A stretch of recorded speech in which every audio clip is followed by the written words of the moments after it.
देखो, जहाँ तक आतंकवाद का सवाल है, तो आतंकवाद ये किसी न किसी रूप में बहुत दिन से प्रिवेल कर रहा है, चला रहा है। कई बार स्टेट की पॉलिसी में भी रहता है कि हम दूसरे अपने पड़ोसी देश को या दूसरे देश को हम डिस्टर्ब करें। इस रूप में भी आतंकवाद को देख सकते हैं।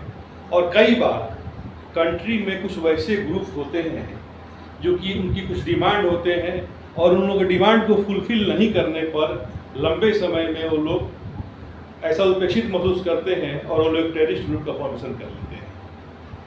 समझ गई? अच्छा, अब देखो कि आतंकवाद जो भी है, तो आतंकवाद और नक्सलवाद और फ्रीडम फाइटर का संघर्ष, सपोज करो कि कहीं भी अगर आतंकवादी घटनाएं होती है हमारे देश में ही, तो अगर उस समय का रिकॉर्ड उठा करके देखोगे तो जो भी हमारे ब्रिटिश गवर्नमेंट थी जब इंडिया को रूल कर रही थी, तो इंडिया में फ्रीडम स्ट्रगल के लिए जो लोग भी काम कर रहे थे उन लोगों को भी वो टेररिस्ट ही घोषित कर रहे थे। हमारे नज़र में भगत सिंह, चंद्रशेखर आज़ाद, ये सारे लोग जो हैं, तो सारे लोग कैसा है कि रिवोल्यूशनरी हैं, क्रांतिकारी हैं। लेकिन जब ब्रिटिश गवर्नमेंट के रिकॉर्ड में देखा जाएगा तो एक अपराधी के रूप में, एक टेररिस्ट के रूप में, किसी न किसी रूप में वो लोग अपने रिकॉर्ड में दर्ज किए होंगे, स्वाभाविक है। अब कहीं भी सपोज करो कि श्रीलंका में वहाँ पर liberation tiger of Tamil Eelam LTTE करके और ऑर्गेनाइजेशन था, तो वो लोग श्रीलंका से अपने आप को एक सेपरेट करने के लिए मांग रहे थे कि हम लोगों का सेपरेट किया जाए। तो तमिलों के नज़र में क्या होगा? वो फ्रीडम फाइटर होंगे, तमिल फ्रीडम फाइटर होंगे, और श्रीलंका के नज़र में क्या हो गया? वो टेररिस्ट हो गए। तो लेकिन इसमें भी एक बात तो बस रूप से जानना पड़ेगा कि कम से कम जो फ्रीडम फाइटर होते हैं, अंतर है इन सारे बातों के, सभी कंफ्यूजन के बाद भी अंतर है। जो भी कम से कम फ्रीडम फाइटर होते हैं अपने देश के निर्दोष बच्चों की हत्या नहीं करते हैं। जैसे कि पाकिस्तान में एक बार घटना हुई कि टेररिस्ट घुसे और स्कूल में बच्चों को मार दिए। बहुत पहले एक बार घटना हुई थी कि बस उतर कर बच्चों को मार दिया गया था। तो कम से कम ऐसा कोई भी फ्रीडम फाइटर नहीं करेगा, वो निश्चित रूप से टेररिस्ट ही होगा।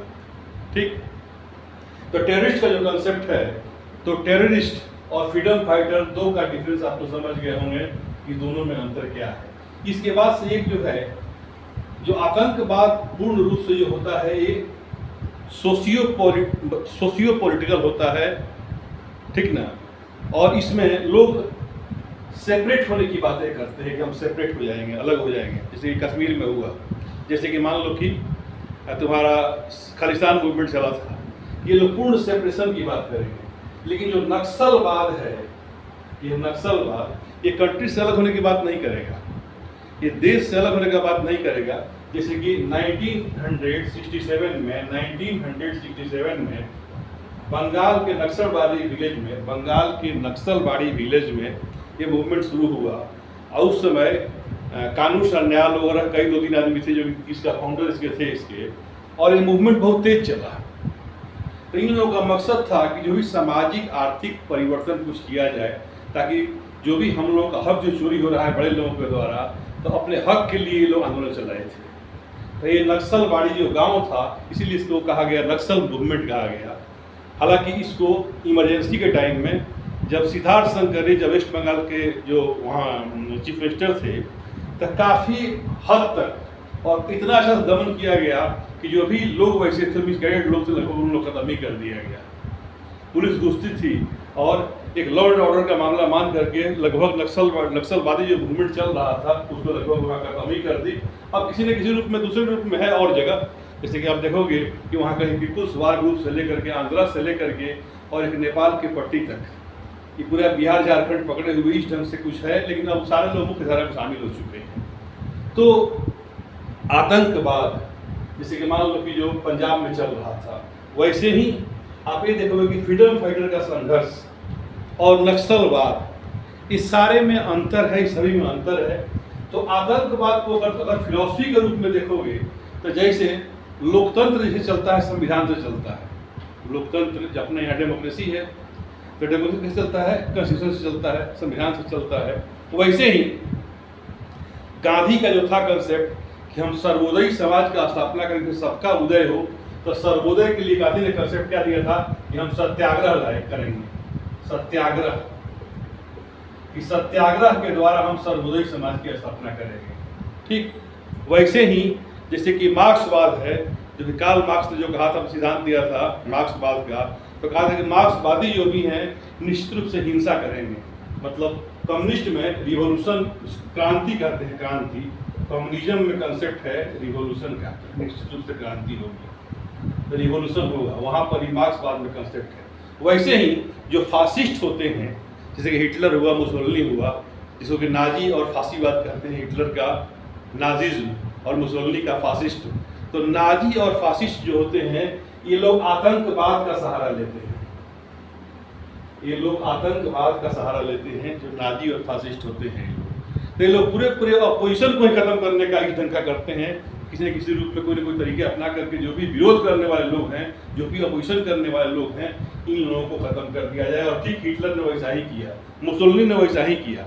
या इंडिया में भी जब कोई ऐसा गवर्नमेंट आ जाती है जो कि बहुत अधिक डिक्टेटर काम करने लगती है, इंदिरा गांधी को लोग इमरजेंसी में कहे कि इंदिरा गांधी फासिस्ट है, इसलिए कि उन्होंने इमरजेंसी लगाया और लोगों को बोलने पर भी रोक लगाया, कई नेता को जेल में बंद कर दिया गया, उसको फासिस्ट कहा गया।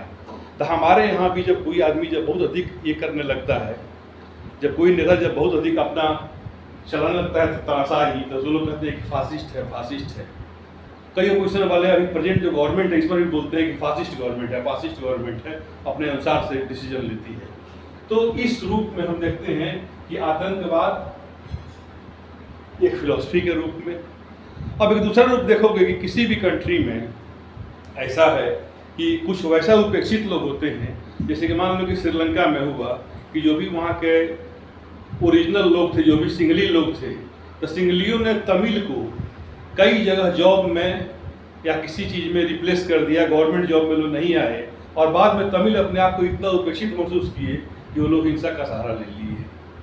और liberation tiger of Tamil Eelam बना करके, वो एलम बना करके चाहे वो लोग कि हम लोग एक अलग कंट्री ही बना लें।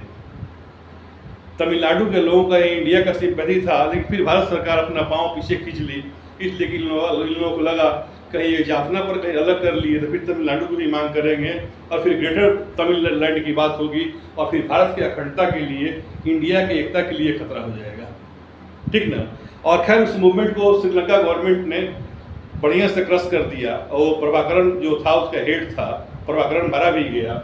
लेकिन उसके पहले आप ये देखोगे कि इंडिया गवर्नमेंट में राजीव गांधी के टाइम में IPKF भेजा गया था, इंडियन पीस कीपिंग फोर्स, और उसी एकॉर्ड के चलते लगा कि राजीव गांधी फिर दोबारा कहीं PM बन जाएंगे, तो श्रीलंका और लिट्टे के लोगों ने राजीव गांधी को ही मार दिया था। और हमने तो इस चीज़ के चलते, आतंकवाद के चलते, अपने 2 PM को गंवा दिया है। राजीव गांधी भी मारे गए और इंदिरा गांधी भी मारी गई। राजीव गांधी का संबंध जहां तमिल मूवमेंट से था, वहीं इंदिरा गांधी का संबंध खालिस्तान से था। क्योंकि ऑपरेशन ब्लू स्टार हुआ था 84 में, उसी के बाद से इंदिरा गांधी मारी गई, इसमें कि 2 उनके जो बॉडीगार्ड थे वही लोग मारे। तो आतंकवाद चूंकि इससे पीड़ित इंडिया बहुत दिन से है, नक्सलवाद जिसका कि ओरिजिन बंगाल से है, और जो ये फ्रीडम फाइटर का संघर्ष है, तो हर कंट्री की समस्या है कि फ्रीडम फाइटर का संघर्ष जो भी होता है। अब है कि अगर वैश्विक स्तर पर देखें तो लिट्टे एक बहुत बड़ा ऑर्गेनाइजेशन था, फिर भी आज तो खत्म हो गया, लेकिन वेस्ट एशिया में जो फिलिस्तीन को लेकर के, इजराइल को लेकर के, जो कि 48 में हुआ कि इजराइल देश बना, और तब से वो देश पहले फिलिस्तीनियों का था, हालांकि बहुत पहले वो यहूदियों का था, इजराइल था वहाँ पर। समय के साथ इजराइल को यहूदियों को लोगों ने वहाँ से रिप्लेस कर दिया, और यहूदी और दूसरे कंट्री में चले गए। और फिर जब एक समय ऐसा आया सेकेंड वर्ल्ड वॉर के बाद से कि वो फिर वो जगह इजराइल को दे दिया गया, और इजराइल हर बार लड़ाई वगैरह करके, कई लड़ाइयाँ हुई इजराइल में और फिलिस्तीन में, चाहे अरब वर्ल्ड से कई बार उस लड़ाई लड़ा, और हर लड़ाई में इजराइल का एरिया बढ़ते चला गया, और अब एक इजराइल एक बड़ा कंट्री के रूप में हो चुका है। और फिलिस्तीन के लोग जो हैं वो अपने संघर्ष के लिए ये कर रहे हैं, और इसमें कई ऐसी घटनाएं भी हुई, आतंकवादी घटनाएं हुई, जैसे कि कहते हैं कि म्यूनिख ओलंपिक। तो म्यूनिख ओलंपिक में, ओलंपिक जो होता है पूरे इसमें वर्ल्ड की टीम जाती है, तो एक बार इजराइल की टीम म्यूनिख में गई हुई थी, और इजराइल के टीम के जो भी सदस्य थे और कोच थे, उन लोगों को टेररिस्ट ऑर्गेनाइजेशन के द्वारा उन लोगों को किडनैप किया गया और उन लोगों को मार दिया गया। हालांकि इजराइल ने इसका बहुत दिन तक बदला लिया और चुन चुन करके बदला लिया सारे लोगों से। जो इजराइल की जो संस्था थी खुफिया एजेंसी मोसाद, तो मोसाद ने चुन चुन करके बदला लिया, उन सारे लोगों को लगभग खत्म ही कर दिया, ठीक ना। इसी ढंग से एक विमान अपहरण हुआ था जो कि युगांडा में चला गया, वो विमान हो जिसमें कि इजरायली नागरिक थे, यहूदी थे सब। उन लोगों को अभी जो एट प्रेजेंट जो वहाँ के प्राइम मिनिस्टर हैं बेंजामिन नेतन्याहू, इन्हीं के भाई थे जोनाथन नेतन्याहू, और उस ऑपरेशन के वहीं मतलब कमांडर थे। और सारे लोगों को लगभग एक आदमी को छोड़ करके सारे लोगों को 100 से ऊपर जो पैसेंजर थे उन पैसेंजर को वहाँ से बुला लिए, मतलब कि प्लेन लेकर के गए लोग वहाँ पर। कई वहाँ का रनवे पर, वहाँ के एयरपोर्ट पर वहाँ का कई जो प्लेन था उसको लोग ख़त्म कर दिए, ध्वस्त कर दिए। कई सैनिक वहाँ मारे गए, युगांडा के सैनिक मारे गए, और अपने लोगों को लोग छुड़ा करके और लेकर के बजाते इजराइल पहुँच गए। लेकिन मात्र एक उसमें वहीं जोनाथन नेतन्याहू जो था उसको अपनी जान गंवानी पड़ी। तो बड़ा ही सक्सेसफुल ऑपरेशन उन्होंने चलाया था। तो खास करके पश्चिमी एशिया में ऐसे ही आप देखिएगा तो ब्रिटेन में जो आयरिश रिपब्लिक आर्मी है, जो कि इंटरनेशनल ऑर्गेनाइजेशन है जो आयरलैंड के लिए जो मूवमेंट चला रहा है, जिसमें कि इंडिया के जो लास्ट ब्रिटिश गवर्नर जनरल थे लॉर्ड माउंटबेटन, इनकी भी हत्या उन लोगों ने की थी। इंडिया के इंडिपेंडेंट भारत के प्रथम गवर्नर जनरल लॉर्ड माउंटबेटन की हत्या आयरिश रिपब्लिक आर्मी ने की, और उन लोगों ने इन लोगों को मारा था, इनको माउंटबेटन को। ये घटना है 1937 की संभवतः उसमें घटना है। तो इंडिया का गवर्नर जनरल भी मारा गया, हमारे राजीव गांधी मारे गए, इंदिरा गांधी मारी गई, वहीं लॉर्ड माउंटबेटन मारा गया। तो तीन आदमी तो ये मुख्य रूप से जो हमारे जो शीर्षस्थ थे वो मारे गए आतंकवादी घटनाओं में। इसके अलावे भी छोटे मोटे कई हमारे लोग आतंकवाद में, और हजारों की संख्या में सैनिक और देश के लोग शहीद हुए आतंकवादी घटनाओं के चलते। तो आतंकवादियों का अपना एक होता है कि ये लोग करते हैं कि पहले अपने वीआईपी लोगों को मारने के टारगेट रखते हैं कि भाई वीआईपी को मारा जाए। लेकिन सरकार जब सजग हो जाती है, जब बड़े बड़े लोग मारे जाते हैं तो सरकार सजग हो जाती है। क्योंकि मान लीजिए कि उस समय इंदिरा गांधी की हत्या हो गई तो सरकार बहुत सजग हो गई, सारे लोगों को एकदम ये कर दिया गया व्यवस्था, किसी को जेट सिक्योरिटी, किसी को वाई सिक्योरिटी, किसी को तरह तरह का सिक्योरिटी दे करके पीएम के लिए एसपीजी वगैरह बना दिया गया, एनएसजी का बहुत लोगों को दे दिया गया, नेशनल सिक्योरिटी गार्ड दे दिया गया। तो इसको लेकर के ये हुआ कि आतंकवादियों को थोड़ा सा दिक्कत हुआ कि भाई अपना जो टारगेट चाहते थे कि हम वैसे लोगों को टारगेट बनाएं जो मारें, तो ये संभव नहीं हो पाया। तो इसके चलते हुआ कि ये लोग वीआईपी जगहों पर विस्फोट करने लगे। जब उसको जगह कभी टाइट कर दिया गया तब ये लोग आम जनजीवन को शिकार करने लगे। इसलिए कई बार दिल्ली सरोजनी नगर में विस्फोट हो गया, कई पटना में विस्फोट हो गया, एक बार पटना में मोदी के रैली में विस्फोट हो गया था, गांधी मैदान में जिसमें भाषण दे रहे थे उसमें बम विस्फोट हो गया था। इसी ढंग से कई बार ऐसा इस तरह की घटना हुई कि जब वीआईपी का सिक्योरिटी जब टाइट किया गया, जब एयरपोर्ट वगैरह सबका सिक्योरिटी टाइट कर दिया गया, तो ये लोग आम जनमानस को दहशत फैलाने के लिए ट्रेनों में विस्फोट करने लगे, इसी ढंग से बसों में विस्फोट करने लगे, मार्केट में विस्फोट करने लगे। कई बार दिल्ली में, बॉम्बे में इस ढंग के विस्फोट हुए। 1993 में बॉम्बे ब्लास्ट भी हुआ था जिसमें कि दाऊद इब्राहिम का हाथ है, जिसमें कि आज तक भी इंडिया गवर्नमेंट और पुलिस खोज रही है कि दाऊद इब्राहिम को इंडिया लाया जाए। तो इस ढंग से आतंकवादी घटनाएं होती है। तो आप ये देखोगे तो इसमें ये जो भी घटनाएं हैं ये केवल एक लॉ एंड ऑर्डर का चीज़ नहीं है, बल्कि कई बार होता है कि संविधान के दायरे के भीतर वो जो गुमराह लोग हैं उन लोगों से बात भी करनी पड़ती है। तो उन लोगों से आदमी बात करता है, और बात करके हाँ एक बात तो है कि अगर कोई हथियार रखेगा तभी बातचीत होनी चाहिए, क्योंकि हथियार के बल पर सरकार को झुकना एक अच्छी बात नहीं है। सरकार कम से कम गोली के बल पर नहीं झुके, लेकिन गोली को बर्दाश्त भी नहीं करे। तो सरकार को ये चाहिए कि हाँ कहीं भी किसी भी कंट्री में अगर इस ढंग का प्रॉब्लम है, अगर उन लोगों की डिमांड अगर जेन्युइन है तो सरकार को ध्यान देना चाहिए। और सरकार भी इतनी संवेदनशील हो कि कोई उपेक्षित नहीं महसूस करे, सबका जो उचित हक है वो मिलना चाहिए।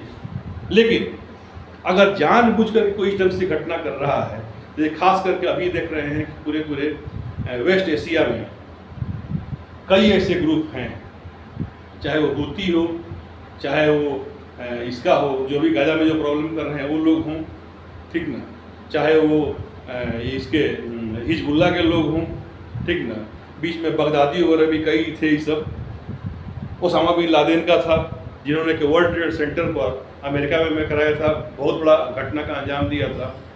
इंडिया में जो घटना हुई बॉम्बे में, जो कि होटल ताज में हुई थी, ये भी बहुत बड़ी घटना थी। तो ये भी जो भी है, इन लोगों का तो एकमात्र सोल्यूशन है कि सिविल टाइट कीजिए और इन लोगों को ठिकाने लगाने का है। तो ऐसे लोगों का समाधान यही है कि इन लोगों को अच्छे लॉ एंड ऑर्डर के साथ, अच्छी अपनी क्षमता के साथ इन लोगों से निपट लिया जाए। इनका सोल्यूशन यही है। हाँ, लेकिन अगर देश के भीतर अगर कोई उपेक्षित महसूस कर रहा है, वैसे कोई घटना हो रही है, तो उनके डिमांड को मानना चाहिए, उनके डिमांड को फुलफिल करना चाहिए, या जो भी है संविधान के दायरे में अगर कोई बात करता है तो उसका समाधान होना चाहिए।